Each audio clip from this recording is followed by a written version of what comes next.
अस्सलाम वालेकुम बच्चों, आज 8वीं जमात के इंग्लिश के एक नए लेसन के साथ आपके सामने हाजिर हैं। यह वीडियो मुंबई महानगर पालिका के वर्चुअल क्लास की तरफ से पेश किया जा रहा है। मैं Ansari Rashid Akhtar 8th standard English के एक नए लेसन के साथ। तो चलिए शुरू करते हैं आज का हमारा लेसन।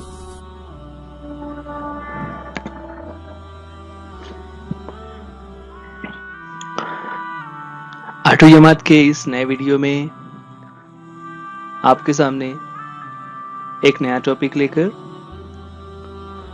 बच्चों जो चैप्टर देखने जा रहे हैं यूनिट 3.2 का the song of songs.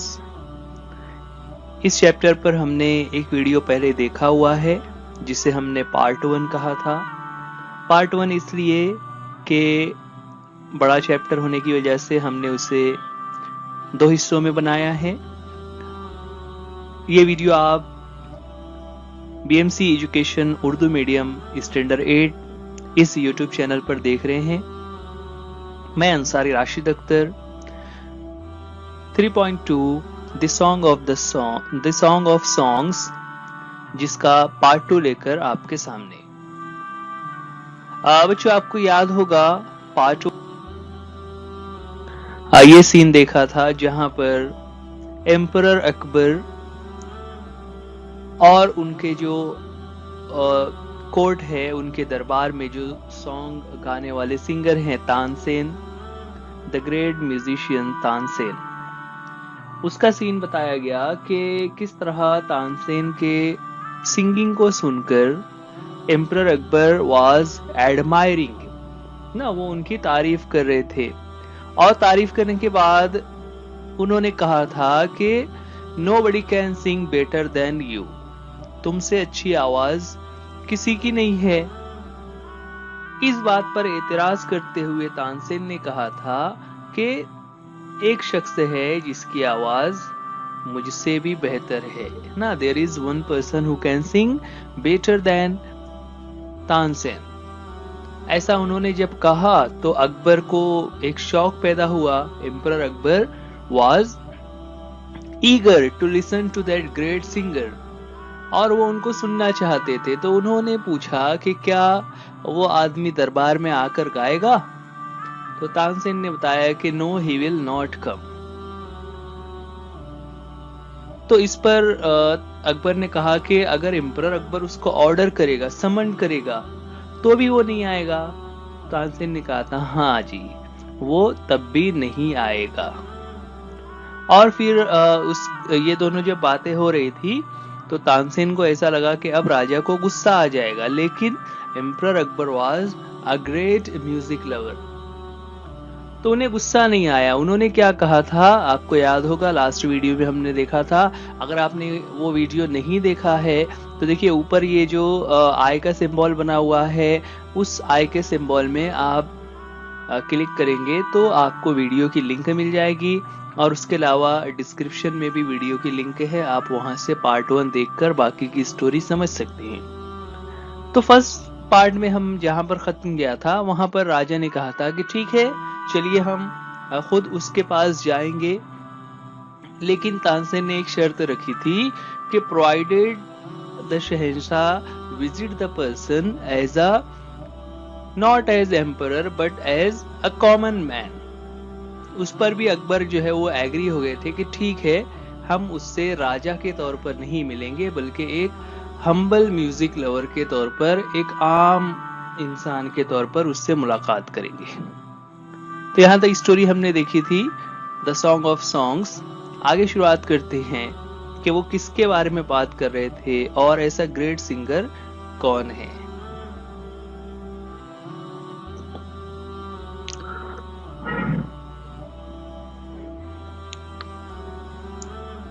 Sant Haridas was the man Tansen had spoken of.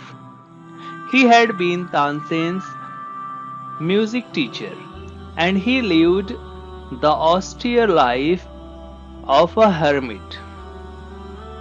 ठीक है, चलिए यहाँ पर हम देख रहे हैं कि किस तरह ये जो शख्स था जिसके बारे में बात हो रही थी वो एक्चुअल में कौन था। तो वो शख्स कौन था, उनके बारे में यहाँ पर जिनकी तस्वीर हमारे सामने नजर आ रही है, तो वो है संत हरिदास। संत हरिदास जिसके बारे में तानसेन हैड स्पोकन ऑफ ना, स्पोकन ऑफ यानी जिसके बारे में तानसेन ने तस्करा किया था, तानसेन बता रहे थे। तो तानसेन ने जिस शख्स का तस्करा किया वो दरअसल संत हरिदास थे। अब संत हरिदास कौन है, उनके बारे में और बताते हुए कह रहे हैं कि he had been Tansen's music teacher ना, वो तानसेन के म्यूजिक टीचर थे, वो उनके उस्ताद थे।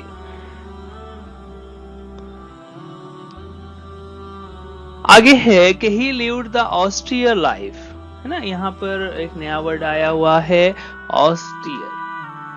ऑस्टियर का मतलब होता है सादा जिंदगी गुजारना, यानी जैसा हम लोग आमतौर से जो जिंदगी गुजारते हैं, तो हमारी जिंदगियों में हम आराम, राहतें, आसानियां, इन चीजों को तलाश करते हैं, है ना। उसके लिए हम अच्छे कपड़े पहनते हैं, अच्छे घरों में रहते हैं, हमारी ख्वाहिश होती है कि हमारा घर अच्छा हो, हमारा बिस्तर अच्छा हो, हमारे कपड़े अच्छे हो, हमारे पास साजो सामान हो। लेकिन ऑस्टियर का मतलब होता है बिल्कुल सिंपल लाइफ, यानी जिंदा रहने के लिए जितने कपड़े, जितने खाने, जिस तरह के घर की जरूरत में आदमी जिंदा रह सकता है, सिर्फ उसी तरीके की ना, जिसे हम उर्दू में कह सकते हैं सन्यासी की जिंदगी गुजारना। तो उन्होंने एक हर्मिट के तौर पर, एक सन्यासी के तौर पर अपनी जिंदगी वो गुजार रहे थे। वो अकेलेपन में अपना इस तरह से समाज से दूर रहा करते थे और अपनी जिंदगी गुजार रहे थे।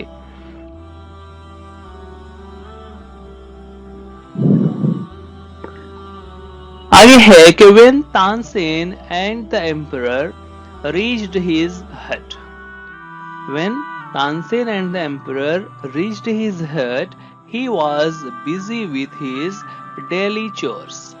ना, जब तानसेन और एम्परर उसके घर के पास पहुंचे, तो घर के पास पहुंचने पर उन्होंने क्या देखा कि वो अपने डेली चोर्स को पूरा करने में लगे हुए हैं ना, यानी वो अपने रोजमर्रा के काम को कर रहे हैं। उन्होंने एक आम इंसान की तरह वो अपनी जिंदगी गुजार रहे हैं।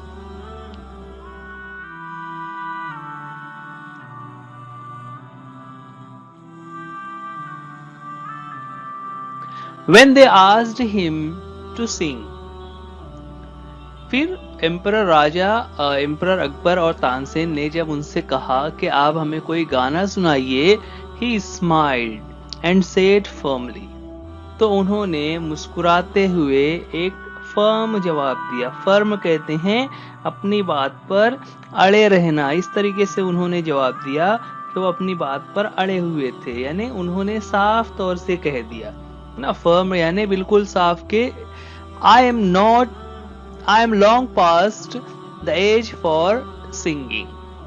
क्या कहा? I am long past the age of singing. देखिए बहुत ही अच्छा सेंटेंस यहाँ पर है कि सिंगिंग के लिए जो उम्र होती है, यानी इस गाने के लिए जो इंसान की उम्र होना चाहिए, उन्होंने कहा कि मैं उस उम्र से बहुत आगे निकल चुका हूँ, यानी अब मैं बूढ़ा हो गया हूँ और अब मैं गाना नहीं गा सकता, मेरी गाने की उम्र अब खत्म हो चुकी है। इस तरह से उन्होंने साफ तौर से मना कर दिया। आगे है, even his favourite people could not persuade him to change his mind ना, यहाँ तक कि उनका जो फेवरेट प्यूपिल था, प्यूपिल कहते हैं स्टूडेंट को, यहाँ पर मुराद है तानसेन, तानसेन भी उन्हें परसुएड ना कर सके। परसुएड कहते हैं किसी चीज के लिए किसी को राजी कर लेना, एग्री कर लेना। तो तानसेन भी उनको सिंगिंग के लिए एग्री नहीं कर सके। To change his mind, to change his mind का मतलब होता है अपना फैसला बदल लेना, यानी उन्होंने जो गाने से मना कर दिया, तो बहुत कोशिश के बाद भी उन्होंने गाने से इनकार। आगे है, but Tansen knew how to get round him ना। लेकिन अब तानसेन ने उन तानसेन को पता था कि किस तरह से अपने गुरुजी को मनाना पड़ेगा, किस तरह से उनको पटाया जा सकता है, उनको कन्विंस किया जा सकता है। तो तानसेन ने वही किया। क्या किया? He offered to sing before his guru. ठीक है, उन्होंने खुद को पेशकश कर दी। ऑफर यानी खुद ही कहा कि ठीक है गुरुजी, आप नहीं गा रहे हैं, आप नहीं गा सकते, तो मैं ही आपके सामने एक गीत गाता हूँ। इस तरह तानसेन ने अपने आप को वहां पर पेश किया और उन्होंने फिर गाना शुरू किया। गाने के दौरान and he made a deliberate mistake, he made a deliberate mistake, उन्होंने एक मिस्टेक किया। देखिए बच्चों, यहाँ पर मेड मिस्टेक का मतलब होता है गलती करना, और वो भी कैसे गलती? डेलिब्रेट यानी जानबूझ के, उन्होंने जानबूझ के एक गलती की। अब जैसे ही उन्होंने गलती की तो उस्ताद जी ने फौरन ही कहा, that's not right tone Tansen, cried his teacher amazed. ना, अमेज्ड यानी हैरत से, हैरत के साथ उनके टीचर यानी हरिदास ने, संत हरिदास ने चिल्लाकर तानसेन से कहा कि that's not the right tone, कि तुम सही टोन में, सही नोट में नहीं गा रहे हो, यानी तुमने जो सुर लगाया हुआ है ना, सुरों में अलग अलग उतार चढ़ाव होते हैं, तो तुम सही सुर में नहीं गा रहे हो। तानसेन को चिल्लाते हुए उन्होंने कहा, what has happened to you, तुम्हें क्या हो गया है, यानी तुम क्यों इस तरीके से गलत गा रहे हो। गुरुजी ने इस तरह से अपने जो स्टूडेंट थे तानसेन, उनको डांटते हुए कहा कि तानसेन, ये सही नहीं है, तुम्हें गलत गा रहे हो। Tansen did not seem to understand his teacher and he made the same mistake again. ठीक है, तानसेन, उन्होंने अपने गुरुजी की जब बात सुनी तो उन्होंने ऐसा जाहिर किया कि अब टीचर की बात उनको समझ ही नहीं आई। And he made the same mistake, उन्होंने फिर से वही गलती की, यानी जिस गलती पर टीचर गुस्सा हो रहे थे, उन्होंने दोबारा से वही गलती की।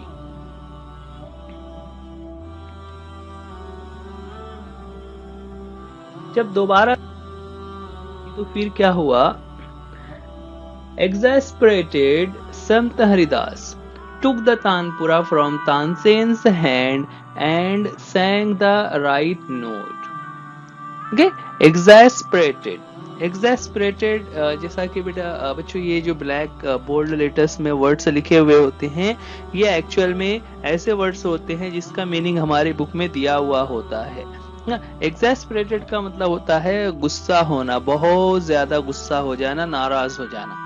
तो जब दोबारा से तानसेन ने गलती की तो एक्सैस्परेटेड, गुस्से की वजह से, संत Haridas took the tanpura from Tansen hand, ना, उन्होंने तानसेन से हैंड से यानी उसके हाथों में से जो तानपुरा था जिसे लेकर वो बजा रहे थे और साथ में गीत गा रहे थे, उसके हाथों से ले लिया and sang the right note, और सही नोट उन्होंने गाना शुरू कर दिया, यानी सही सुर के साथ उन्होंने गाना शुरू कर दिया। और जब उस्ताद जी ने इस तरह से सही सुर में गाया तो फिर क्या हुआ? Then he went on the next and the next, वो उसके आगे गाते ही चले गए ना, वेंट ऑन। बच्चों एक चीज याद रखेंगे, ये जो वेंट ऑन लिखा हुआ है ये एक्चुअल में एक फ्रेज है ना, ये वेंट ऑन ये एक फ्रेज होता है जिसका मतलब होता है किसी चीज को जारी रखना, किसी बात को, काम को जारी रखना। So he went on to next and the next, वो उसके चले गए, वो गाते जा रहे थे। आगे बता रहे हैं, the music spread across the forest like the first glimmer of dawn और द फ्रेग्रेंस ऑफ जैस्मिन, है ना। उनके गाने की वजह से जो म्यूजिक जिस सुर के साथ, जिस सुरीले अंदाज में वो गा रहे थे, वो इस तरीके से जंगल में फैल रहा था जैसे the first glimmer of dawn ना। यहाँ पर ये एक तरीके से तशबीह देकर बता रहे हैं, उसकी तारीफ कर रहे हैं कि जैसे सुबह के वक्त जो सूरज की किरणें होती हैं, जैसे ही सूरज की किरण निकलती है तो पूरे जंगल में उजाला हो जाता है, वो रोशनी पूरे जंगल में फैल जाती है। या फिर द फ्रेग्रेंस ऑफ जैस्मिन, कि जो चमेली के फूल होते हैं ना, उसकी जो फ्रेग्रेंस यानी खुशबू, उसकी खुशबू जिस तरह से पूरे इलाके में फैल जाती है, बिल्कुल उसी तरह से मास्टर जी यानी जो ये गुरु जी हैं संत हरिदास, उनके गाने की आवाज से पूरे जंगल में फ्रेग्रेंस की तरह वो आवाज फैल गई। यानी वो इतना अच्छे से गा रहे थे कि पूरे जंगल में उनकी आवाज गूंज रही थी। Both Akbar and Tansen listened to him as if they were hypnotized. And the emperor realized that Tansen had spoken the truth. Okay? Both Akbar and Tansen listened to him. दोनों ही, अकबर भी और तानसेन भी, दोनों ही गुरुजी संत हरिदास की सिंगिंग को, music को इस तरह सुन रहे थे as if they were hypnotized, जैसे उनके ऊपर हिप्नोटाइज कर दिया हुआ है। हिप्नोटाइज कहते हैं किसी चीज का जादू हो जाना, सहर चढ़ जाना। तो बिल्कुल ऐसा लग रहा था कि वो हिप्नोटाइज हो गए हैं। और फिर the emperor realised that Tansen had spoken the truth, और फिर एम्परर अकबर को ये रियलाइज हो गया कि तानसेन जो कह रहा था कि एक शख्स है जो मुझसे बहुत अच्छा गा सकते हैं, वो बात बिल्कुल ट्रुथ है ना, तानसेन ने बिल्कुल सच बात कही थी। ये एम्परर को समझ आ गया कि वाकई में जो संत हरिदास हैं वो तानसेन से बहुत अच्छा गाते हैं, तो जाहिर सी बात है गुरु अच्छा ही गाते हैं।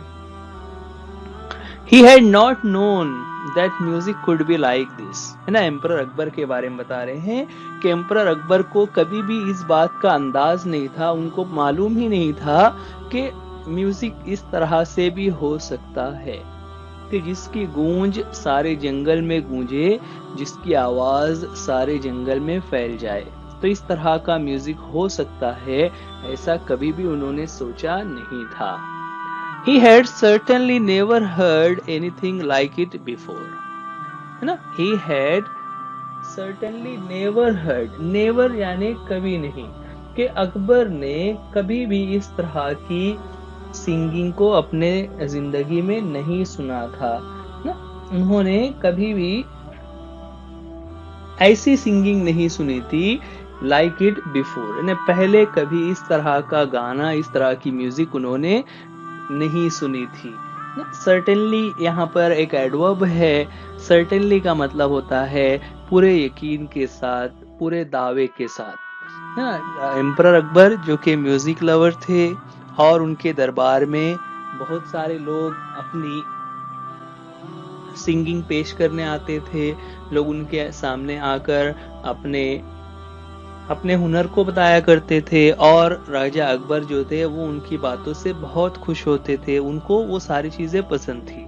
इसीलिए उन्होंने तानसेन और उनकी जो पूरी टीम हुआ करती थी, रोजाना उनकी महफिल उनके कोर्ट यानी दरबार में सजा करती थी, जहां पर वो लोग अलग अलग किस्म के राग यानी अलग अलग सॉन्ग्स उनको गाकर सुनाया करते थे। और आज जब एम्परर अकबर ने संत हरिदास की सिंगिंग को सुना तो उनको पूरा यकीन हो गया कि ऐसी आवाज और ऐसी मौसीकी उन्होंने कभी भी पहले नहीं सुनी है।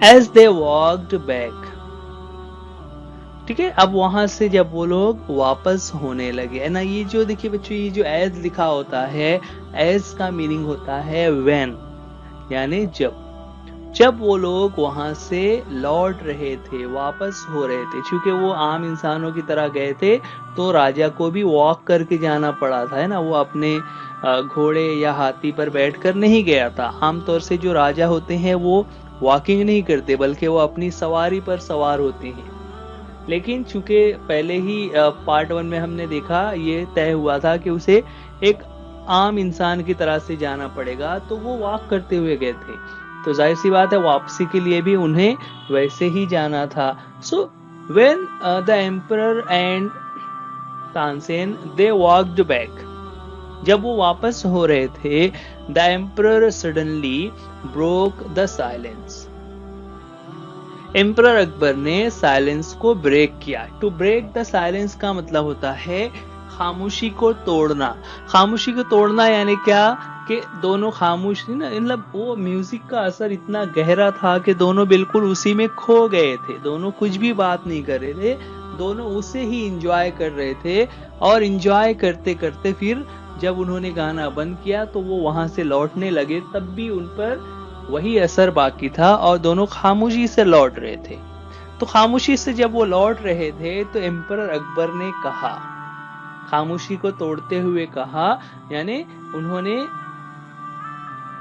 एक सवाल किया तानसेन से। उन्होंने क्या पूछा, why can't you sing like him उस्ताद जी, है ना। उस्ताद जी यहाँ पर एक तरीके से रिस्पेक्ट का वर्ड होता है, कि रिस्पेक्ट देते हुए तानसेन को राजा अकबर ने कहा कि why can't you sing like him, कि आप उसकी तरह से जो संत रोहिदास जिस तरह से गा रहे थे, आप वैसा क्यों नहीं गा सकते। अकबर के इस सवाल पर तानसेन ने जो जवाब दिया वो बहुत इंटरेस्टिंग है। तानसेन स्माइल्ड, तानसेन पहले तो मुस्कुराए और मुस्कुराने के बाद उन्होंने जवाब दिया,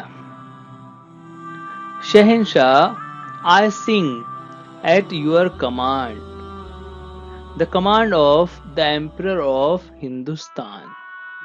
ठीक है, उन्होंने क्या कहा, शहंशाह ना, शहंशाह मीन्स जो एम्परर्स को इस तरीके से मुखातब करने के लिए ये वर्ड्स यूज किए जाते हैं। तो शहंशाह, I sing at your command, कि मैं आपके कमांड यानी ऑर्डर पर गाता हूं। और आप कौन हैं, the command of the emperor of Hindustan, ना हिंदुस्तान के एम्परर अकबर, एक बहुत बड़े मुल्क के बहुत बड़े राजा के हुक्म पर मैं गाना सुनाता हूं। But Guruji sings for one who is master of even Kings, God. ना देखिए यहां पर बहुत ही अहम बात की कि गुरुजी जो संत रोहिदास हैं वो किसी राजा के लिए नहीं गाते, बल्कि वो राजाओं के भी राजा यानी खुदा के लिए गाते हैं। तो जब कोई शख्स कोई काम खुदा के लिए करता है और कोई काम दूसरा कोई शख्स किसी इंसान के दबाव में करता है, तो दोनों में बहुत फर्क होगा। His music springs from the depth of his soul, free and unasked for। ठीक है, क्या बता रहे हैं, His music springs from the depth of his soul, उनका जो म्यूजिक था वो उनके दिल की गहराइयों से निकल रहा था और वो फ्री था, यानी उसमें कोई दबाव नहीं था, किसी का हुक्म नहीं था, वो उनके दिल की गहराइयों से निकलने वाला संगीत और म्यूजिक था। एंड अनआस्क्ड फॉर, अनआस्क्ड फॉर का मतलब क्या होता है, आस्क फॉर का मतलब होता है कोई काम करने के लिए कहना, अनआस्क उसका अपोजिट हो गया, यानी कोई उन्हें कह नहीं रहा है, किसी ने उन्हें हुक्म नहीं दिया है कि आप ऐसा कीजिए, बल्कि वो अपने मन से, अपने शौक से, अपनी ख्वाहिश पर गा रहे हैं। तो जब इस तरह इंसान अपनी ख्वाहिश या अपने दिल से कोई काम करता है तो वो काम उसके दिल की खुशी के लिए हो रहा होता है, इसलिए वो उसके दिल की गहराइयों से हो रहा होता है। How can I expect my music to be so beautiful and divine. ऐसे में है ना, देखिए अब यहाँ पर एक हकीकत उन्होंने बयान की कि मैं तो राजा के दरबार में राजा के हुक्म कर गाता हूं, लेकिन संत रोहिदास जो हैं वो किसी के दबाव में नहीं गाते, बल्कि वो अपने शौक के लिए गा रहे होते हैं। और अपने शौक के लिए गाते हुए जब वो गाते हैं तो वो उनके दिल से गा रहे होते हैं, जबकि मुझे मजबूरन गाना पड़ता है क्योंकि राजा की ख्वाहिश होती है सुनने के लिए। तो यहाँ पर दोनों को कंपेयर करते हुए कहा कि how can I expect my music to be so beautiful and divine. Expect कहते हैं उम्मीद करना, कि मैं कैसे उम्मीद कर सकता हूँ कि मेरी म्यूजिक भी ऐसी ही अच्छी और डिवाइन हो। डिवाइन कहते हैं जिसमें खुदा की बरकतें शामिल हों। तो मेरा जो सिंगिंग है, मैं जो गाता हूँ, उसमें तो वो चीजें नहीं आ सकती, क्योंकि मैं तो राजा के हुक्म पर गाता हूँ। मैं किसी खुदा के लिए या अपने मन से नहीं गा रहा होता। तो इस तरह से एक ये लेसन हमें मिलता है कि जब हम कोई काम हम अपने मन से करते हैं, अपने दिल से करते हैं, तो वो काम बहुत ही खूबसूरत और डिवाइन हो जाता है। जैसे अगर हम स्टडी कर रहे हैं, तो अगर हमें हमारे पेरेंट्स, हमारे टीचर्स जबरदस्ती हमें होमवर्क दे रहे हैं और हम उनके डर से उस काम को करेंगे, तो वो हमारा काम उतना खूबसूरत नहीं होगा। लेकिन अगर हम उस काम को दिल से कर लें कि हाँ, हमें ये काम करना है, हमें ये सीखना है, हमें पूरा करना है, ये हमारा ही काम है, इस तरह के अगर हमारे फीलिंग्स आ जाएंगे, तो हमारा काम बहुत बेहतर तरीके से हो जाएगा और उसमें खुदा की बरकतें भी शामिल होगी। तो बच्चों, ये था हमारा chapter the song of songs, जिसमें एम्परर अकबर और उसके कोर्ट में जो म्यूजिशियन है तानसेन, उनका एक वाकया यहाँ पर बताया गया, जिसमें हम देख रहे थे कि किस तरह से अकबर का लव फॉर म्यूजिक ये भी जाहिर हो रहा था कि उन्होंने ये नहीं सोचा कि मैं राजा हूँ तो उसको उठा कर लाइए हमारे दरबार में, बल्कि उन्होंने खुद वहां जाकर उसकी पजीराई की, उसकी तारीफ की। और जब वो वहां पहुंचे तो उन्हें रियलाइज हुआ कि वाकई में वो बहुत अच्छा गाते हैं। इस तरह हमारा ये जो चैप्टर था द सॉन्ग देख रहे हैं वो यहाँ पर खत्म होता है। बच्चों, ये वीडियो आप BMC education Urdu medium standard 8 इस चैनल पर देख रहे हैं।